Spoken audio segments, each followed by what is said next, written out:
උදේටයි දවල්ටයි දෙකටම බඩ පුරව ගන්න පුළුවන් විදියට පට්ට සෑන්ඩ්විච් එකක් හරි ලේසි. එහෙනම් බලමු කොහොමද කරන්න කියලා. බටර් චුට්ටක් දැම්මා පෑන් එකකට. බටර් නැත්නම් තෙල් බින්දුවක් වුණත් කමක් නැහැ.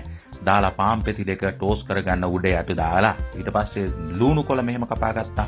තක්කාලි හීනි තීරු කපා ගත්තා. මොනවද? හීනි තීරු. ඊට පස්සේ මේ කපන්නේ කියුකම්බර්. එහෙම නැත්නම් ඔයගොල්ලන්ට පුළුවන් පිකල් කියුකම්බර් උනත් ගන්න. බිත්තර රන් හා සමානයි හොඳේ. බිත්තර පට්ට ගණන් ප්‍රවේශමෙන් භාවිතා කරන්න ඕනේ. කොහොම හරි වැඩේට බිත්තර කීපයක් ගත්තා. ස්ප්‍රින්ග් අනියන් ටික දැම්මා. මේ දැම්මේ තල ඇට. තල ඇට ගෙදර නැත්තම් කොය දුවන්න යපා. තියෙන ඒවායින් වැඩේ කරගන්න ලුණු ගම්මිරිස් දාලා මේ විදියට නැවතත් පෑන් එක හීට් කළා.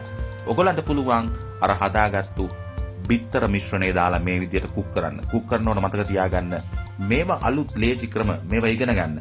පාන් පෙති දෙක තිබ්බා. තියලා බිත්තරේ සෙට් වුණාට පස්සේ අනිත් පැත්ත හරවලා ඔයගොල්ලන්ට තියෙන්නේ ෆෝල්ඩින් විතරයි. හරිම ලේසි one pot recipe. මේ වගේ අලුත් දේවල් ඔයගොල්ලෝ ඉගෙන ගන්න ඕනේ. ඒකෙන් ඔයගොල්ලන්ගේ වෙලාවත් ඉතුරු වෙනවා. අමතක කරන්න එපා. චීස් අම්මට උඩු චීස් දානවා කියන්නේ පපුව ගිඩි ගානවා. අවුලක් නැහැ. චීස් නැත්තම් ඒ ගැන දුක් වෙන්න එපා. තක්කාලි මේ විදිහට තිබ්බා. කියුකම්බර් ටික තිබ්බා. සලාද කොලයකුත් උඩින් තියලා ලස්සනට වහලා මේ සෑන්ඩ්විච් එක උදේට දවල්ට දෙකටම සුපිරි සෑන්ඩ්විච් එකක්.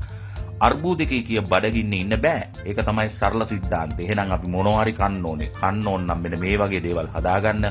උදේට දවල්ට දෙකටම හරියන පට්ට සෑන්ඩ්විච් එකක් මේ වගේ එකක් කෑවනම් හොඳටම ඇති. තුන් වේලම බත් කන්න පුරුදු වෙන්නත් එපා. එහෙනම් හැමෝටම ජය වේවා. සතුටෙන් ඉන්න. අපි නැවතත් හම්බෙමු.